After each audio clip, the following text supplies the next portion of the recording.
Hello hi friends, welcome back to Sai Surya cooking channel. Today recipe వచ్చేసి మనం తోప చేసుకుందామండి. రాగి పిండితో, అదే చోడి పిండితో తోప అండి. ఫస్ట్ అప్పుడు పూర్వ రోజుల్లో మా నాన్నమ్మ వాళ్ళు కూడా బాగా చేసేవారండి దీన్ని. అప్పుడు నాకు పెద్దగా ఇష్టం ఉండేది కాదు. రాగి పిండితో తోప ఇది యాక్చువల్గా పూర్వ రోజుల్లో బాగా చేసేవారండి. కొంచెం నడుము గట్టిపడడానికి, అలాగే హెల్తీగా ఉండడానికి చాలా రకాల బెనిఫిట్స్ ఉన్నాయండి దీంట్లో కూడా. తర్వాత బోన్స్ గట్టిపడ పిల్లలు కూడా బాగా హైట్ పెరుగుతారు. అలా అనేసని మా నానమ్మ కూడా తోపను బాగా చేసేవారండి. ఇది మళ్ళీ నువ్వుల నూనె వేసుకొని తినేవారండి అప్పుడైతే. ఇంక ఇప్పుడైతే అన్నీ మారాయి కదా ట్రెండ్. నెయ్యి వేసుకొని కూడా తినొచ్చు. సో దానికోసం అయితే ముందుగా ఒక కప్పు రాగిపిండి అండి, అలాగే ఒక కప్పు, అంటే ఫుల్ కాదండి, హాఫ్ హాఫ్ తీసుకున్నాను, బెల్లం పౌడరు. ఇప్పుడు మనం ముందుగా స్టవ్ వెలిగించి గిన్నెతో నీళ్లు పెట్టుకుందాం. ఓకేనండి, స్టవ్ వెలిగించి ఇలా ఒక గిన్నెతో నీళ్ళు పెట్టుకుందామండి. నేను 1.5 గ్లాస్ వాటర్ తీసుకున్నానండి ఆ పిండికి. ఈ నీళ్లు మరిగేలోగా, వేడెక్కేలోగా మనం పిండి కలుపుకుందామండి. నేను అందులో ఒక 1.5 గ్లాస్ వేసాను కదండి. ఇప్పుడు కొద్దిగా ఇంకొక పావు గ్లాస్ అంత అయితే సరిపోద్దండి మనకి. ఇందులో ఈ పిండి వేసుకొని కలుపుకొని వేస్తే ఉండలు అనేవి రాకుండా బాగుంటుందండి, ఉండలు కట్టకుండా.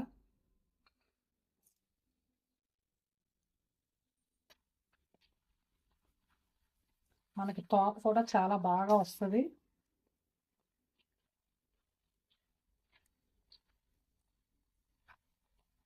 కలుపుకున్నాం కదా, ఇప్పుడు మనం అందులో బెల్లం వేసుకుందాం అండి. నీళ్లు మరుగుతున్నాయి కదండి, ఇందాక మనం తీసుకున్న ఈ కప్పు బెల్లం ఇందులో వేసుకున్నాం.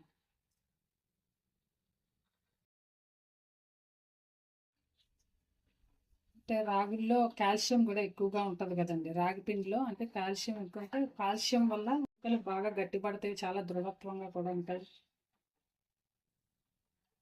రాగి పిండిలో కాల్షియం ఎక్కువ ఉంటుందండి. తినటం వల్ల ఎముకలు బాగా గట్టిపడితే చాలా దృఢంగా కూడా పెరుగుతాయి అన్నమాట, దృఢత్వంగా ఉంటుంది.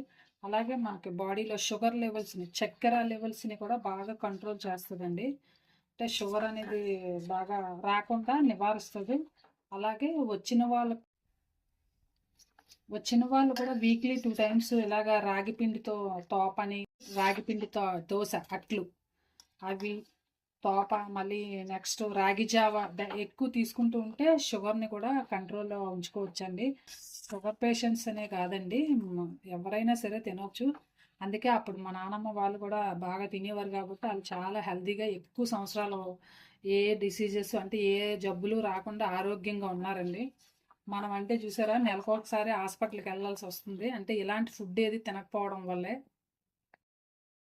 మనం ఎక్కువ జబ్బున బారిన పడడానికి రీజన్ ఏంటంటేనండి, మనం ఇలాంటివి మిల్లెట్స్ అవి ఎక్కువ తీసుకోకపోవటం వల్లే.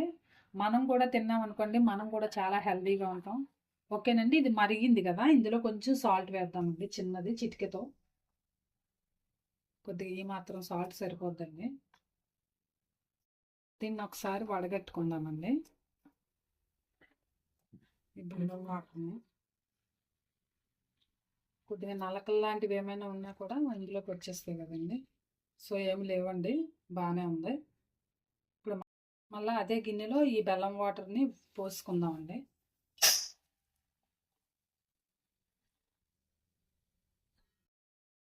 ఓకేనండి, మరుగుతుంది కదా, ఇప్పుడు మనం ముందుగా కలుపుకున్న ఈ పిండిని పోసుకుంటూ కలుపుకోవాలండి.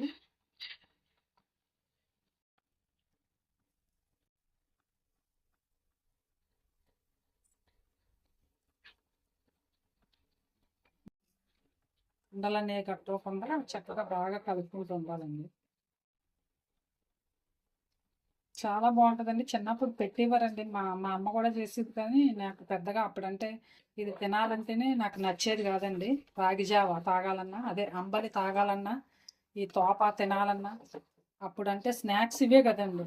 ఈవినింగ్ టైంలో స్నాక్స్ అంటే ఈ రాగి తోపలు, అలాగే చోడిపిండి అట్లు, అన్నీ ఇలాంటివండి ఈవినింగ్. తర్వాత వచ్చే ఉప్మాలు, మ్యాగీలు, సమోసాలు, బజ్జీలు, పకోడీలు అవన్నీ తర్వాత వచ్చేది. స్టార్టింగ్ అయితే ఇవేనండి.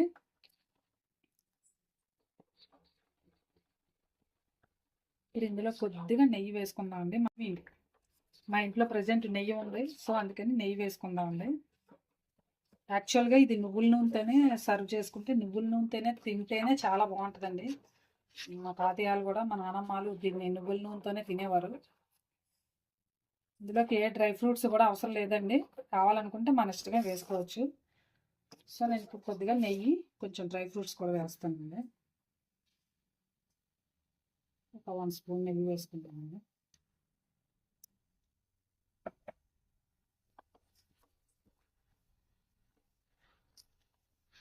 చాలా టేస్టీగా ఉంటుందండి. మన పిల్లలకు కూడా పెట్టాలి కదా, మనం తినలేదని సరిగ్గాను. మన అమ్మాలు, నానమ్మలు, అమ్మమ్మలు వాళ్ళు తిన్నారు కానీ మనం తినలేదు కదండి. అందుకని మన పిల్లలు కూడా తినరు, మనం తింటేనే వాళ్ళు తింటారు. సో వాళ్ళకి కూడా పెట్టాలి, అప్పుడప్పుడు మనం కూడా ఇలాంటి ఫుడ్ తింటూ ఉండాలండి. ఓకేనండి, ఇప్పుడు ఇందులో కొద్దిగా మనం ఫైనల్గా కొంచెం నేను వేయించి పెట్టుకున్న జీడిపప్పు ఉందండి, అది అది వేసుకొని కొద్దిగా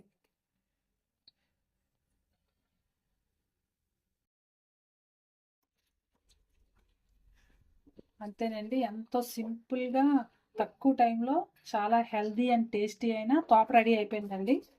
దీన్ని ఇప్పుడు మనం సర్వ్ చేసుకుందామండి. ఫైనల్గా గార్నిషింగ్కి కొద్దిగా జీడిపప్పు కొంచెం వేయించుకుందామండి. వేసుకున్నాం కదా, అలాగే పైన కూడా వేసుకుంటే బాగుంటుంది కదా.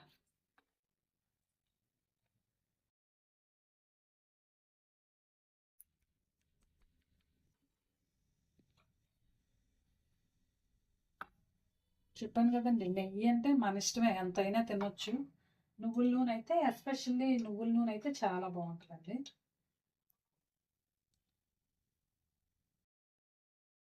ఓకేనండి, సన్నగా చాప్ చేసుకున్న బాదం, జీడిపప్పు.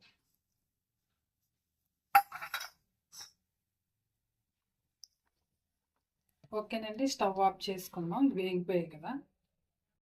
ఓకేనండి, ముందుగా వేయించుకున్న ఈ జీడిపప్పులు అవి కూడా ఇందులో వేసుకుందాం అండి.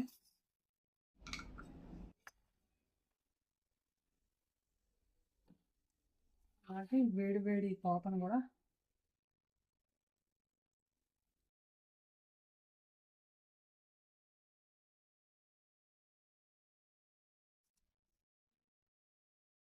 ఓకేనండి, మన రాగి పిండితో తోప రెడీ అయిపోయింది కదా.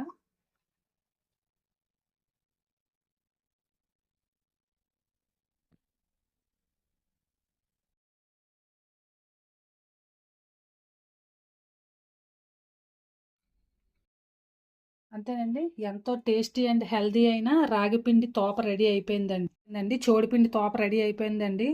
చాలా హెల్దీ అండి, చెప్పాను కదా. ఎముకలు గట్టిపడడానికి కూడా చాలా తోడ్పడుతుంది. కాల్షియం ఎక్కువ ఉంటుంది కాబట్టి పిల్లలు కూడా బాగా, అంటే ఎదుగుదలకి బాగా ఉపయోగపడుతుందండి.